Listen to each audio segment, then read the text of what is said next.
یہ دوری اختیار کی ہے، میں آپ کی صورت دیکھنے آیا ہوں اور میں اس وقت ایک فریاد لے کر آیا ہوں، وہ یہ ہے کہ آپ یہاں ہجرت کر کے آئے ہیں۔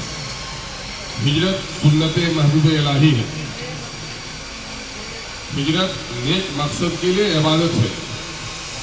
حضرت سیدنا عمر فاروق رضی اللہ تعالیٰ نے کہا کہ شہادت کے بعد مجھے وہ موت پسند ہے کہ رزق حلال کے لیے، کہ حصول کے لیے سڑک پر گٹھی لیتے ہوئے میں پہاڑیوں کے درمیان سے گزروں اور دب کر مر جاؤں۔ شہادت کے بعد مجھے وہ موت عزیز ہے۔ یقیناً میں یہ سمجھتا ہوں کہ پردیس میں جو ہمارے وہ نیک ساتھی جو رزق حلال کی تلاش کے لیے آتے ہوں، اگر ان کی موت واقع ہو جاتی ہے، یقیناً ہے کہ اللہ تبارک و تعالیٰ شہادت کے قریب اس کی موت نہ کرے گا اور ان کی برکتوں سے بھی ان کو نوازے گا۔ میں اس وقت جو بات کہنے آیا ہوں وہ یہ ہے کہ ابھی نیشنل لیول پر الیکشن ہونے جا رہا ہے، ہفتہ اسرا میں نوٹیفیکیشن آنا ہے اور پھر آپ کو ووٹ کی تیاری کرنی ہے۔ یہ ملک جمہوری نظام ہے، جمہوریت میں قوموں کی تغییر، علاقے کی تصویر بدلنے کے جو فیصلے ہوتے ہیں وہ فیصلے پارلیمنٹ اور اسمبلی میں ہوتے ہیں۔ اس لیے یہ بونے کا وقت ہے، جو قوم جیسا بوتی ہے وہی فصل کاٹتی ہے، اور ہم لوگوں نے اب تک الیکشن کو کھیل تماشا سمجھا، جنون سمجھا، سنجیدہ عمل نہیں کیا۔ بالخصوص ملک میں مسلم ملت نے الیکشن کو یہی سمجھا یہ حکومت موافق نہیں ہے، اسے گرا دینی چاہیے، یہ لوگ ہمدرد نظر آتے ہیں، انہیں تخت پر بیٹھا دینا چاہیے۔ یہ 75-76 سالوں تک یہی کھیل ہوتا رہا اور فخر سے مسلمان یہ کہتا بھی رہا کہ صاحب ہم لال قلعہ کی فصیل پر بیٹھ کر اپنے سروں پر تاج تو نہیں رکھ سکتے، لیکن جدھر جھکیں گے ان کے سر پر تاج رکھ دیں گے، اور جس سے ہم ناراض ہو جائیں گے ان کے سر سے تاج چھین لیں گے۔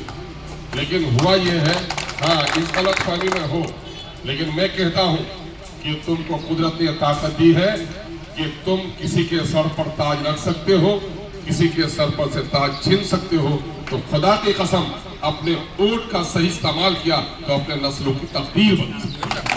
اس لیے یہ یہی کہنے کے لیے آئی ہے کہ اپنے ووٹ کا استعمال اسی انداز سے کریں۔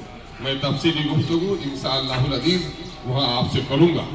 میں آپ کو دیکھنے آیا، آپ سے ملنے آیا، آپ سے فریاد کرنے آیا، اور چونکہ سیمانچل کی وہ مدھار میں پھنسی ہوئی کشتی اور بہار کے اس پچھلے سماج میں ہمارے مظلوموں کے دوا کی ضرورت ہے اور وہ مرہم آپ کے پاس، اس لیے میں آپ سے کہنے آیا ہوں کہ آپ اس مرتبہ کے الیکشن کو توجہ سے لیں۔ میں دل کی گہرائیوں سے مبارکباد دیتا ہوں کہ آپ نے ایکتا بہاری ویلفیئر ٹرسٹ قائم کیا، اور اللہ کے رسول نے فرمایا، مولانا محسن صاحب یہاں پر ہیں، کہ اس کی بڑی وہ ہے کہ ایک انسان دوسرے انسان کے لیے نفع بخش ہو جائے، یہ بڑی عبادت ہے۔ اور میں آج سے چند دنوں پہلے اپنے پارٹی کے ایک عزیز کو، علی حیدر کو بھیجا بھی اس شہر میں صرف اس لیے کہ جو لوگ ہمارے جہاں ہیں ان ٹولوں میں خبر کر دینا، ان محلوں میں خبر کر دینا، تاکہ ہم سب سے مل سکیں۔ مجھے امید ہے اس میں ٹیرا گاج کے بھی لوگ ہیں، بہادرگنج کے، دیگل باغ کے بھی ہوں گے، کشن گنج کے بھی ہوں گے، بائیسی اموڑ کے بھی ہوں گے، پوٹھیا کے بھی ہوں گے، اور بہار کے بھی مختلف مقامات کے لوگ ہیں۔ میں سبوں سے اجتماعی طور پر ملنے آیا ہوں، وہاں میں ملوں گا۔ جہاں تک عبد المنان صاحب نے کہا کہ سال بھر ہو گئے، عبد المنان صاحب گھبرانے کی ضرورت نہیں ہے، تعمیری کام کے لیے 1 سال کا وقت بہت بڑا وقت ہے، چونکہ ہماری قوم اجتماعی کام سے بہت دور ہو چکی ہے۔ ہمارے ہاں ہمارے علماء یہاں پر ہیں، ہماری نماز جماعت کے ساتھ، ہمارے روزے جماعت کے ساتھ، حج جماعت کے ساتھ، زکوٰۃ بھی جماعت کے ساتھ، لیکن ہم لوگوں نے کیا کیا ہے، زکوٰۃ کا پچا پانجا نکال دیا ہے، اپنے من سے جو چاہو وہ کیا۔ میں سمجھتا ہوں آپ میں سے بیشتر پر زکوٰۃ واجب نہیں ہے، لیکن صدقہ خیرات تو کوئی بھی کر سکتا ہے، اور صدقے کی بہترین شکل یہ ہے کہ حاجت مندوں کو اس کی حاجت کے مطابق مدد کی جائے۔ آپ لوگ یہاں سے کچھ ایسے لاشوں کو جس کی حیثیت نہیں ہے بھجوانے کا کام کریں۔ میں نے سنا ہے جو بیمار ہیں اس کے علاج کی فکر کرتے ہیں۔ یہ بھی مجھے خبر ملی ہے کہ جن لوگوں کو پرشاسن کی طرف سے کوئی دقت اور دشواری ہوتی ہے وہاں بھی آپ اس کام سے مدد لیتے ہیں. یہ اچھا کام ہے, پردیسیوں کے لیے ضروری ہے. ہمارے یہاں کئی عالم بیٹھے ہوئے ہیں, حق بات سیاسی پیرہن پہن کر لوگ نہیں کہتے, لیکن میں ان لوگوں میں نہیں ہوں جو منہ بھرائی کی بات ہے. یقین جانو, پردیس کی زندگی اگر بہتر ہے, جس کا حلال کے حصول کے لیے باعث برکت ہے, تو لاشوں کو شریعت کا جہاں تک مزاج ہے کہ لاشوں کو فوراً دفنا دیا کرو. آج کا زمانہ موبائل کا زمانہ ہے, میت کی تصویر گھر میں بھی لوگ دیکھ سکتے ہیں. 3 دن تک لاش جب تک گھر نہیں جاتی ہے اس لاش کی حالت اچھی نہیں رہتی. بظاہر گھر کے لوگ تم اس سے محبت کرتے ہو کہ میرا باپ, یا کوئی عورت کہتی ہے میرا شوہر, اس سے مجھے محبت ہے, میں اپنے سامنے میں اسے دفناؤں گا. ایک تو محبت کا اظہار کرتے ہو, لیکن محبت کرنے والا جس سے محبت کرے اس کے دکھ اور تکلیف کا بھی خیال ہے. ایک آدمی آپ کے گھر میں ایئر کنڈیشن ہو اور اس کو بخار آ گیا ہو اور آپ ایئر کنڈیشن کو اور ٹھنڈا کر دیں, کہنے صاحب ٹھنڈے میں تو بڑا آرام ہوتا ہے صاحب, اس کے لیے آپ نے مہربانی کیا دشمنی کی. اس کو تو اس وقت کرم لحاظ کی ضرورت تھی, آپ نے اس کے بستر کو اور ٹھنڈا کر دیا. ایک لاش کو اللہ کے رسول نے فرمایا جو تعلیمات ہیں کہ اگر لاش کو جلدی تیار کرو اور اس کو مٹی کے حوالے کرو. نیک ہے تو اس کو نیکی کا صلہ ملنے دو, اگر بد ہے تو زمین کے حوالے کرو اس کے حساب سے. لیکن 3 دن تک لاشوں کو رکھ دیتے ہو. اگر بستی میں لاش جاتی ہے تو جب لاش کھولی جاتی ہے تو بہت دیر تک لوگ اسے نہیں دیتے, اس کی مہک کو برداشت نہیں کر پاتے. پیارے آقا صلی اللہ علیہ وسلم بہت سارے صحابہ پردیس میں دفنائے. گھر کن کا تھا کہاں؟ گھر تو ان کا مکہ تھا, جنگ احد میں کہاں دفنائے؟ اس لیے ساری زمین اللہ کی زمین ہے اور اس کو وہاں دفنا دو. تو یہ کار عبادت سے کوئی گناہ نہیں ہے, گھر لے جانا کوئی کار ثواب بھی نہیں ہے نا.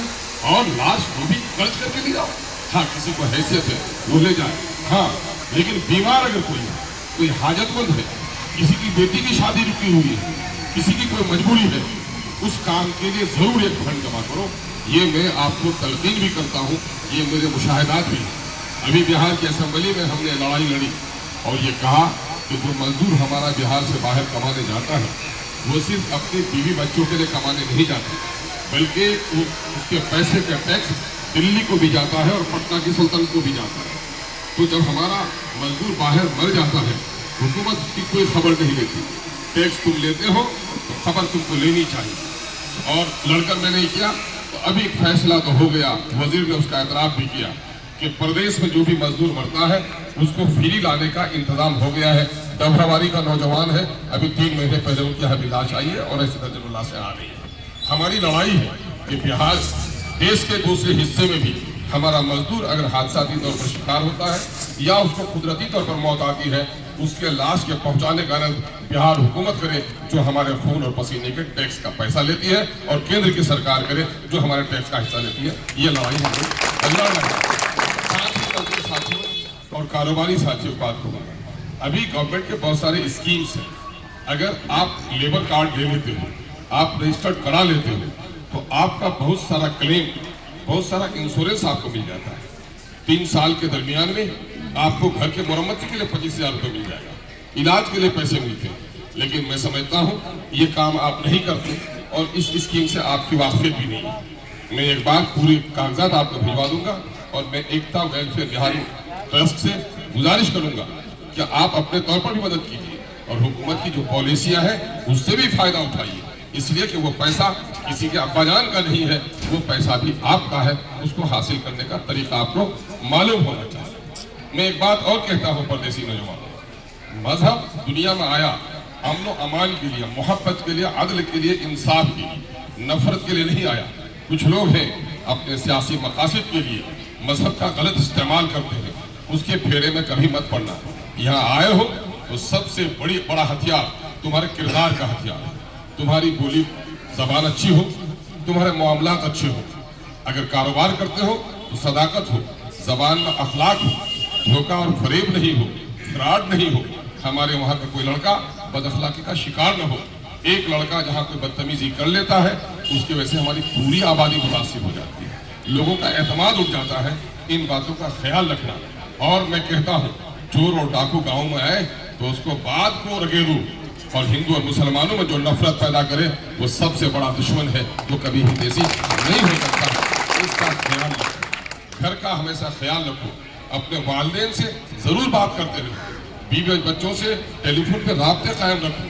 بہت سارے لوگ ہیں جو مہینوں تک ماں باپ سے باتیں نہیں ہوتی، بیوی سے باتیں نہیں ہوتی ہیں، ان کا بھی خیال رکھو۔ انشاءاللہ جہاں رات کا پروگرام ہے ہم لوگ وہاں آپ سے روبرو ہوں گے۔ جو ساتھی یہاں ہو خبر کرو، ہم دراصل آپ ہی سے ملنے آئے ہیں، آپ ہی سے فریاد کرنے آئے ہیں، کیونکہ اس وقت جو حالت ہے بہار کی، خاص کر سیمانچل کی جو حالت ہے، پٹنہ جاؤ گے تو پٹنے میں اوپر میں بھی سڑکیں بن رہی ہیں، زمین کے نیچے بھی سڑکیں بن رہی ہیں، میٹرو لائن بھی بچھ رہی ہے، گنگا پر 5-5 کلومیٹر پل بھی بن رہا ہے، لیکن سیمانچل کے مکینوں یہ سمجھ لو 50-50 کلومیٹر کی تمہاری ندیاں ہیں اور جہاں بیچ پر کوئی پل نہیں بن پا رہا ہے۔ یہ ہمارے اس شہر کے ہمارے ہمدردوں کو، سورت کے ہمدردوں کو سن کر یہ تعجب ہوگا کہ آج بھی گویا انگریزوں کے زمانے سے ہم گزر رہے ہیں کہ ہم پیسے بھی دیتے سرکار کو، ٹیکس بھی دیتے، لیکن آج بھی کشتیوں پہ پار اتر کر ہمیں محصول دے کر پار اترنا پڑ رہا ہے کہ نہیں جی سیمانچل میں ایسا؟ تم دیکھ رہے ہو سورت میں یا کتوں کے بھی ہاسپٹل تم نے دیکھے ہوں گے، دیکھا کہ نہیں دیکھا تم نے؟ نہیں، کتوں کے آرائش کے سامان بھی بکتے، دیکھا کہ نہیں دیکھتا؟ لیکن دیکھتے ہو سیمانچل میں بہت ساری ایسی بستیاں ہیں جہاں ہماری مائیں بلک کر مرتی ہیں اور ان کو دوا بھی نہیں ملتا۔ آزادی کے کون سے سوغات ملے؟ اسی لڑائی کو لڑنے کے لیے MIM آئی ہے۔ بیرسٹر سعودی اویسی اسی درد کی آواز کو بڑے تلخ انداز میں پیش کرتا ہے تو کچھ کمزور طبیعت کے لوگوں کو گھبراہٹ ہوتی ہے۔ مولانا محسن صاحب نے یہاں سے رہ کر بہار کے اس پیترے باز کو دیکھا ہے جو گرگٹ کی طرح رنگ بدلتا ہے، اور انہوں نے آپ کو بڑی اچھی نصیحت کی ہے کہ BJP میں اور جدیو میں کوئی فرق نہیں ہے، دونوں ایک سکے کے دو پہلو ہیں۔ جو اس کو سمجھ نہ سکے وہ سب سے بڑا نادان ہے۔ اپنے سماج میں سیاسی شعور پیدا کرو۔ جو قوم سیاسی شعور نہیں رکھتی دنیا میں وہ قوم ذلیل و خوار ہوتی ہے۔ آؤ شام کو مل کر بات کریں گے۔ جو دوست آپ کے احباب ہیں ان تک میرا سلام پہنچاؤ، میری طرف سے گزارش کرو، شام کے اجتماع میں روبرو ہونے کا موقع ہے۔